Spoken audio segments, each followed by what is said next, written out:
என் பெயர் வர்ஷா. எனக்கு 20 வயது. நான் உத்தரப்பிரதேசத்தில் உள்ள சிறு வயதிலேயே பெண்களுக்கு திருமணம் செய்து வைக்கும் ஒரு கிராமத்தை சேர்ந்தவள்.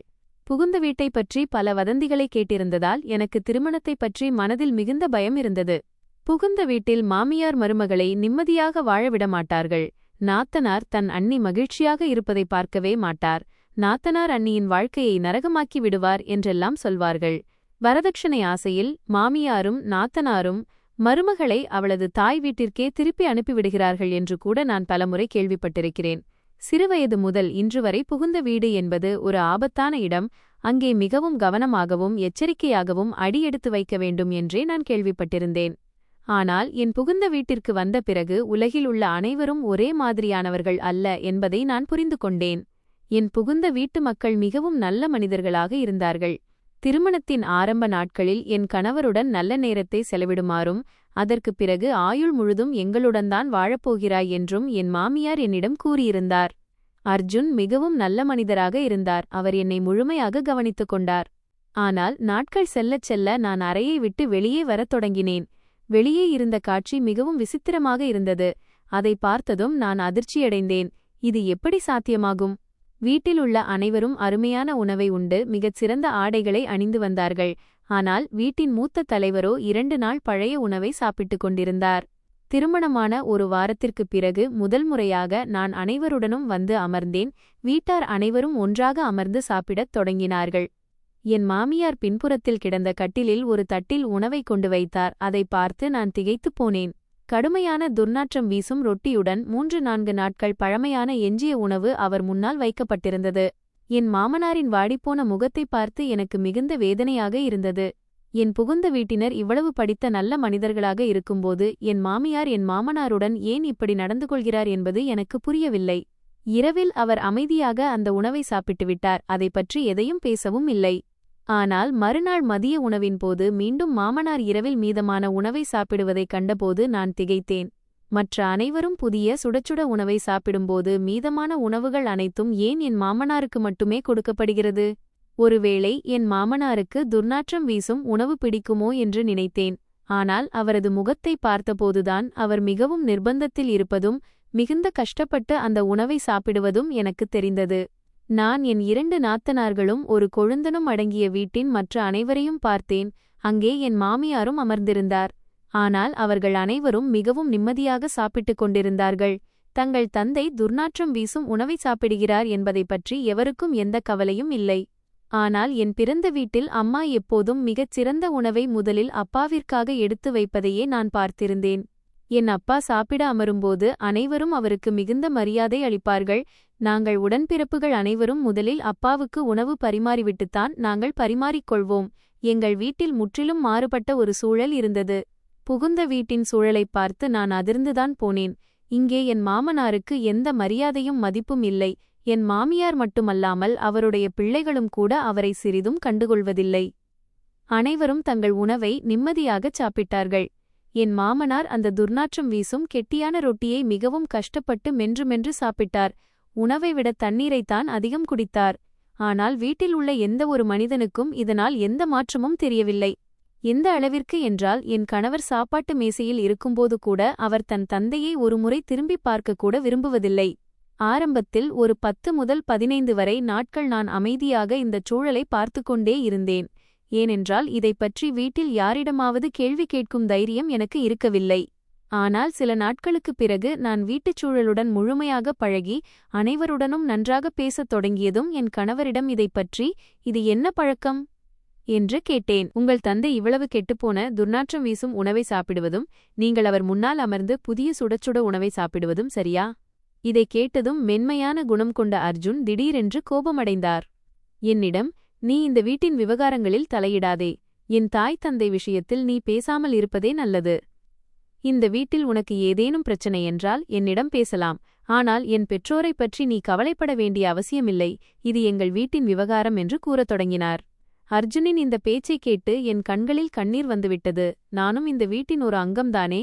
இது அவர்கள் வீட்டின் உள்விவகாரம் என்று கூறி என்னை எவ்வளவு எளிதாக அவர் அமைதியாக்கிவிட்டார். அதாவது இந்த வீட்டின் பிரச்சனைகளுக்கும் எனக்கும் எந்த சம்பந்தமும் இல்லை என்றாகிவிட்டது. இப்போது நான் நடமாடும் போதெல்லாம் அமைதியாக என் மாமனாரை மட்டுமே பார்த்து கொண்டிருந்தேன். இதை பார்த்து என் மனம் ஒரு விசித்திரமான சோகத்தில் ஆழ்ந்து கொண்டே இருந்தது. யாரிடமும் ஒரு வார்த்தை கூட பேசாமல் நாள் முழுவதும் கட்டிலிலேயே அமைதியாக அமர்ந்திருக்கும் என் அப்பாவியான மாமனாருக்கு எந்த நேர உணவிலும் பழைய உணவே மட்டுமே வழங்கப்பட்டது. அவரிடம் உடுத்துவதற்கு 2 ஜோடி ஆடைகள் கூட இல்லை. ஏனென்றால் நான் இந்த வீட்டிற்கு வந்ததிலிருந்து அவரை அதே 2 ஜோடி உடைகளில் மட்டுமே பார்த்திருக்கிறேன். ஆனால் இந்த வீட்டில் பணத்துக்கோ பொருளுக்கோ எந்த குறையும் இல்லை. இனிமேல் நான் மௌனமாக இருக்க மாட்டேன் என்றும் இது பற்றி என் நாத்தனார்களிடம் பேசுவேன் என்றும் முடிவு செய்தேன். மகள்கள் தங்கள் தந்தையின் செல்லப்பிள்ளைகள் அல்லவா? மகள்களுக்கு அதிக பாசம் தங்கள் தந்தையின் மீதுதானே இருக்கும். அவர்களின் தந்தையுடன் அவர்களது தாயின் நடத்தை இந்த அளவிற்கு மோசமாக இருந்தது.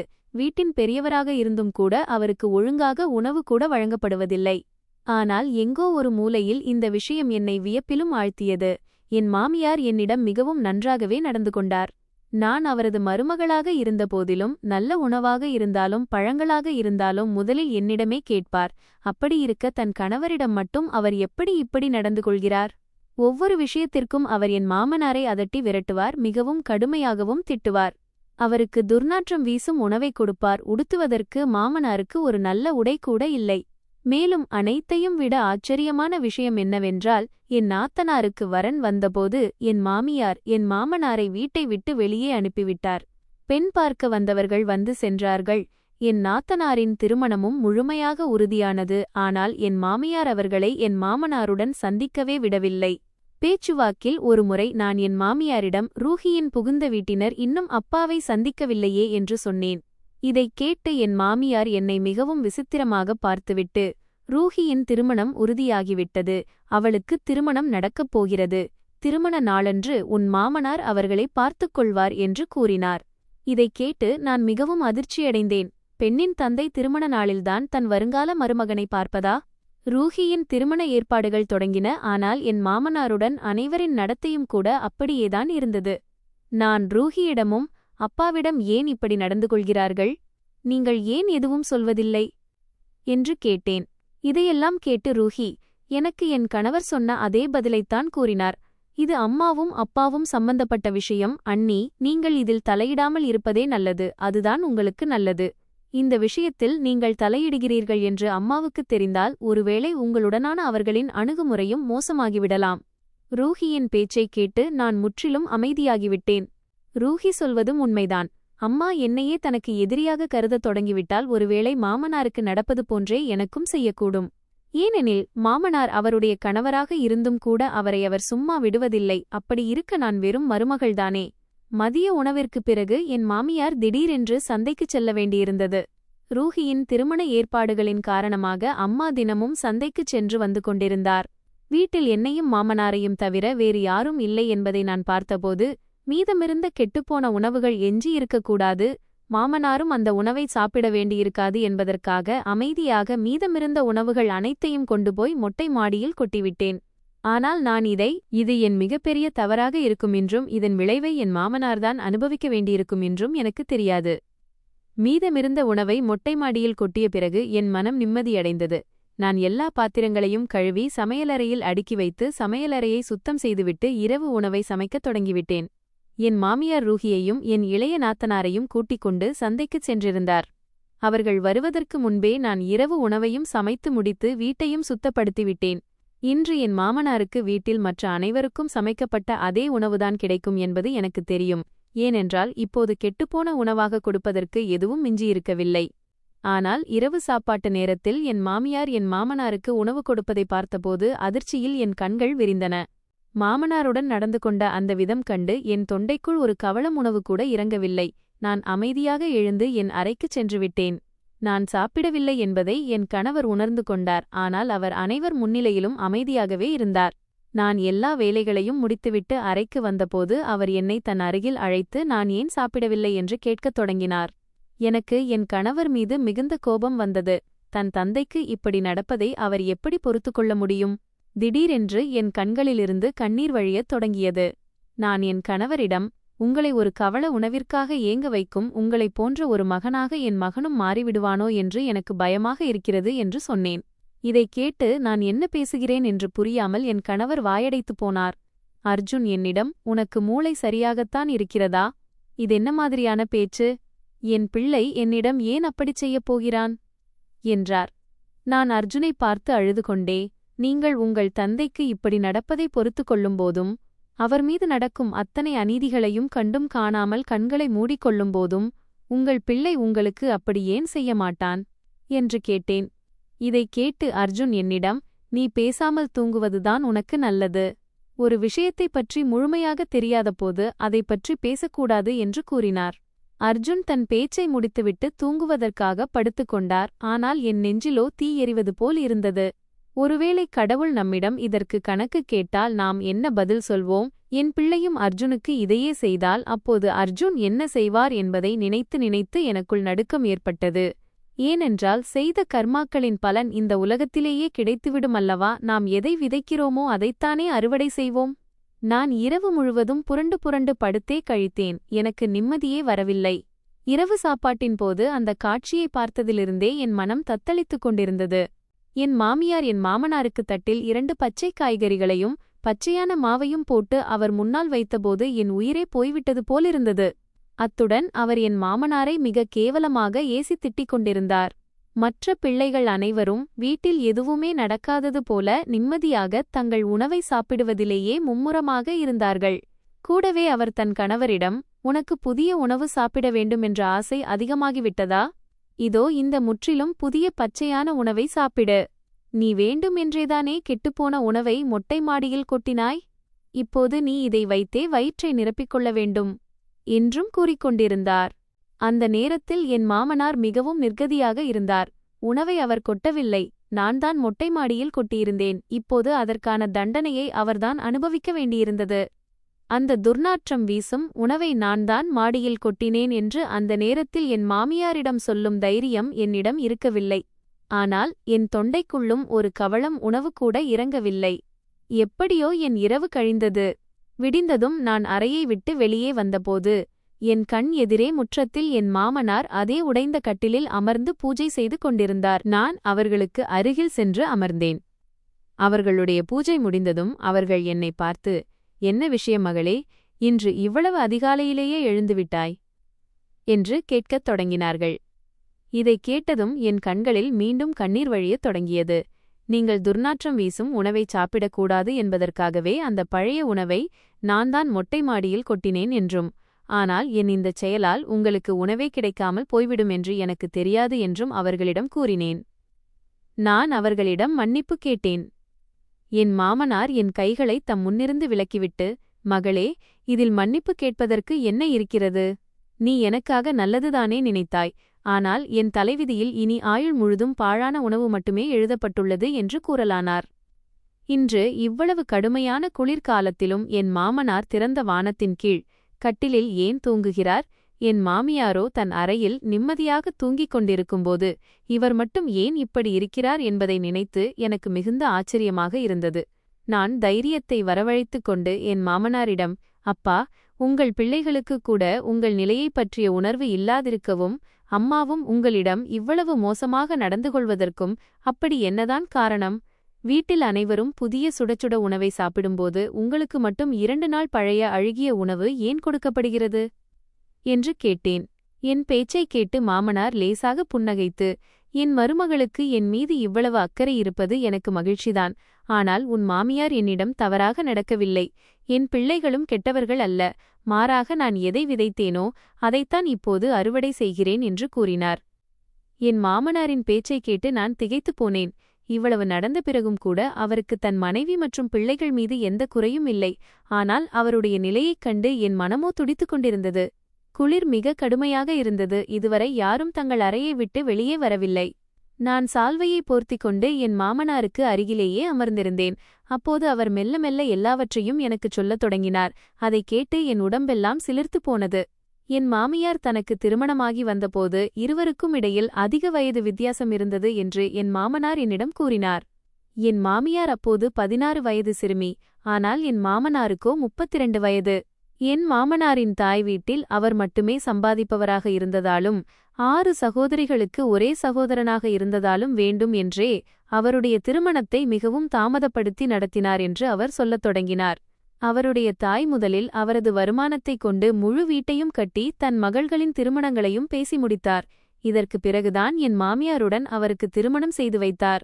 என் மாமனாரின் தாய் அவரை அடக்கி ஆள வேண்டும் என்பதற்காகவே வேண்டும் என்றே ஒரு சிறுவயது பெண்ணை திருமணம் செய்து வைத்தார். என் மாமியார் திருமணமாகி வீட்டுக்கு வந்த முதல் நாளிலிருந்தே தன் மாமியாருக்கு ஒரு வேலைக்காரியாகவே மாறிவிட்டார் என்று என் மாமனார் கூறினார். அவருடைய மாமியார் அவருக்குச் சாப்பிடக்கூட உணவு தரமாட்டார். சமைத்த உணவுகள் அனைத்தையும் தன் மகள்களின் வீடுகளுக்கு அனுப்பிவிடுவார். என் மாமியாரின் பங்கிற்கு எப்போதும் மிச்சமான அழுகிய பழைய உணவு மட்டுமே வரும். ஆனால் என் மாமியார் ஒருபோதும் அதை எதிர்த்து பேசியதே இல்லை. என் மாமனாரோ தன் தாய்க்காக இந்த அத்தனை கொடுமைகளையும் கண்டும் மௌனமாகவே இருந்தார். அர்ஜுன் பிறந்தபோது என் மாமியாருக்கு 17 வயதுதான். வயிறு நிறைய உணவு கிடைக்காத காரணத்தால் என் மாமியாரின் உடல்நிலை மிகவும் மோசமடையத் தொடங்கியது. இருப்பினும் வீட்டின் முழு பொறுப்பும் அவரது தலையிலேயே இருந்தது. என் மாமனாரின் சகோதரிகள் அனைவரும் வந்து அவரை மிகவும் கொடுமைப்படுத்துவார்கள். என் மாமனாருக்கு மிகச் சிறந்த அரசாங்க வேலை இருந்தது. ஆனால் அப்படியிருந்தும் அவரால் தன் மனைவிக்கு ஒருவேளை நல்ல உணவைக் கூட கொடுக்க முடியவில்லை. ஆனால் அவரது சகோதரிகள் தங்க வரும்போதெல்லாம் அவர்களுக்கு மிகச் சிறந்த அறுசுவை உணவுகள் சமைக்கப்படும். என் மாமியாரோ நாள் முழுவதும் சமையலறையிலேயே வேலை செய்து கொண்டிருப்பார். முடிவில் அவர் சாப்பிடுவதற்கு ஒரு கவளம் உணவு கூட மிஞ்சாது. இவ்வளவு நடந்த பிறகும் கூட என் மாமியார் ஒருபோதும் என் மாமனாரிடம் எந்த குறையும் சொன்னதில்லை. ஆனால் அர்ஜுனுடன் பிறந்த அவனது இரட்டை சகோதரன் மோசமான உடல்நிலையின் காரணமாக பிறக்கும்போதே இறந்து பிறந்தான். இதன் காரணமாக என் மாமியாரின் உடல்நிலை மிகவும் மோசமடைந்தது. அவர் முற்றிலும் படுக்கையிலேயே முடங்கிப்போனார். அவர் வேலை செய்யும் திறன் உள்ளவராக இருந்தவரை அனைவரும் அவரை முழுமையாக பயன்படுத்திக் கொண்டனர்.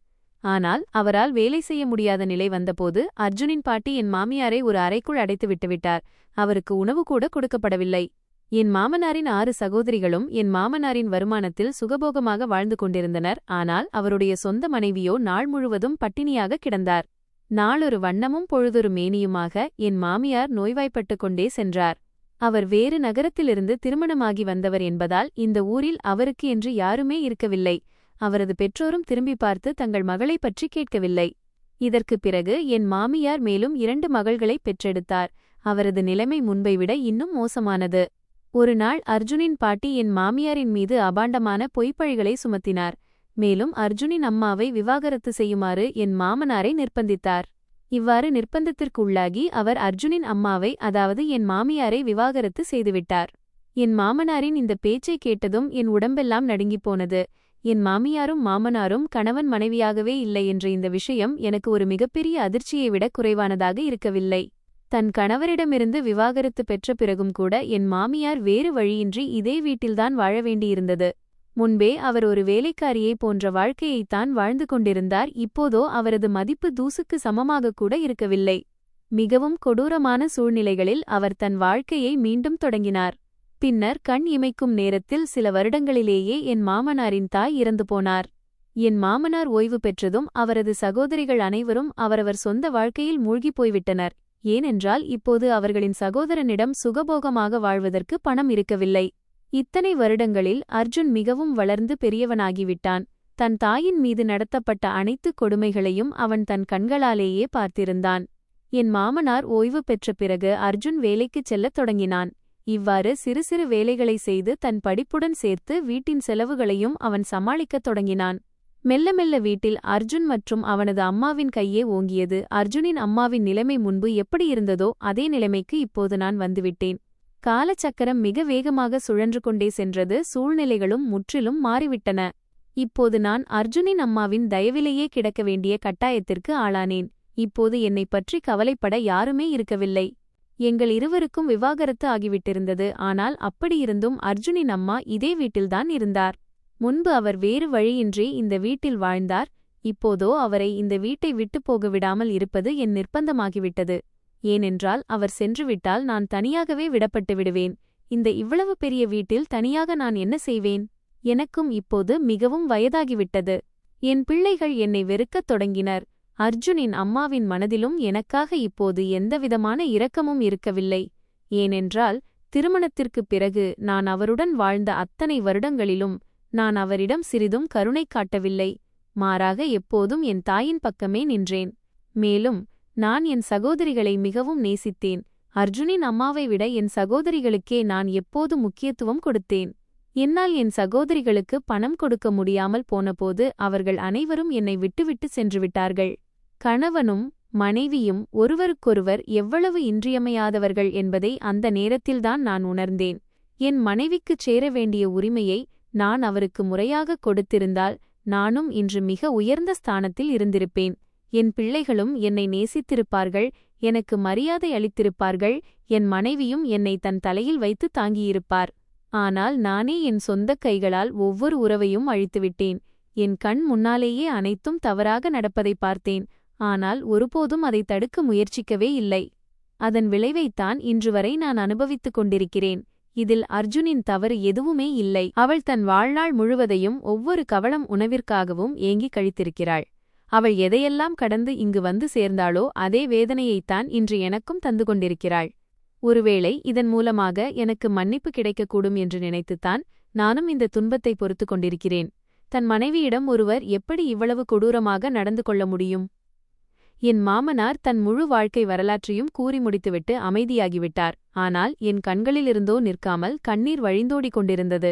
என் மாமியார் என்னிடம் இவ்வளவு அன்பாக இருப்பதற்கான காரணம் இன்றுதான் எனக்கு புரிந்தது. அவர்தான் அனுபவித்த அத்தனை துன்பங்களிலிருந்தும் என்னை மிகத் தொலைவில் வைத்திருக்க விரும்பினார். என் பிறந்த வீட்டை விட அதிக நிம்மதியை என் மாமியார் எனக்கு இந்த வீட்டில்தான் கொடுத்திருந்தார். பொழுது விடிய விடிய அனைவரும் தத்தமது அறைகளிலிருந்து வெளியே வரத் தொடங்கினார்கள். நான் என் கண்களைத் துடைத்துக் கொண்டு சமையலறைக்கு வந்துவிட்டேன். ஒரு புதிய நாள் விடிந்திருந்தது. அந்த புதிய நாளில் என் மாமனார்தான் செய்த தவறுகளுக்காக வெட்கி தலைகுனிந்து நின்றார். இனி வரும் காலங்களில் எப்படியாவது அவருக்கு மன்னிப்பை பெற்றுத்தர வேண்டும் என்பதே எனது முயற்சியாக இருக்க வேண்டும். பகவான் கூட தன் பக்தர்களின் 1000 பாவங்களை மன்னித்து விடுகிறார் எனும்போது நாம் வெறும் மனிதர்கள்தானே. நாம் சக மனிதர்களின் தவறுகளை ஏன் மன்னிக்கக்கூடாது? இப்போது என் மாமனாருக்கு தன் தவறுகள் முழுமையாக புரிந்துவிட்ட நிலையில் என் மாமியாரும் அவரை மன்னிக்க வேண்டும் என்றே நான் விரும்பினேன். அவர்களுக்கு இடையே முன்பு போல உறவு இல்லைதான். ஆனால் அவர்கள் இருவருக்கும் பிறந்த பிள்ளைகள் இருந்தார்கள். அவர்களின் நல்ல எதிர்காலத்திற்காக வீட்டின் பெரியவர்களுக்கு மரியாதை அளிக்கப்பட வேண்டியது அவசியமாக இருந்தது. ஆனால் எல்லாவற்றையும் தெரிந்த பிறகும் மௌனமாக இருப்பது எனக்கு மிகவும் கடினமாக இருந்தது. இளமை காலத்தில் தன் மனைவியை மதிக்காமலும் அவளுக்குரிய உரிமையைத் தராமலும் இருக்கும் கணவன்மார்கள் முதுமை காலத்தில் அவமானங்களை சந்திக்க நேரிடும் என்பது ஒரு நிதர்சனமான உண்மை. நான் பேசிய வார்த்தைகள் என் கணவரின் இதயத்தில் ஆழமாக பதிந்துவிடும் என்றும் தன் தந்தைக்காக அவரது மனம் இளகிவிடும் என்றும் நான் நினைத்து பார்க்கவில்லை. இப்போது மிக கடினமான காரியம் மாமியாரை புரிய வைப்பதாகவே இருந்தது. அதில் என் கணவர் எனக்கு முழு ஆதரவையும் தந்தார். மேலும் தன் தந்தைக்குரிய ஸ்தானத்தை மீட்டுக் கொடுப்பதில் நாங்கள் வெற்றியும் பெற்றோம். உங்கள் பார்வையில் உண்மையை அறிந்து கொண்டு நான் என் மாமனாருக்குரிய உயரிய ஸ்தானத்தை பெற்றுத்தந்து சரி செய்தேனா அல்லது மாமனாரை அவரது போக்கிலேயே விட்டுவிட்டிருக்க வேண்டுமா? ஏனென்றால் அவரால் ஒருவர் மட்டுமல்ல பலரும் அல்லவா துன்பத்திற்கு ஆளானார்கள். நண்பர்களே, எங்கள் கதை உங்களுக்கு பிடித்திருக்கும் என்று நம்புகிறேன். கதை பிடித்திருந்தால் வீடியோவை லைக் செய்யுங்கள். சேனலுக்கு புதியவராக இருந்தால் சேனலை சப்ஸ்கிரைப் செய்யுங்கள்.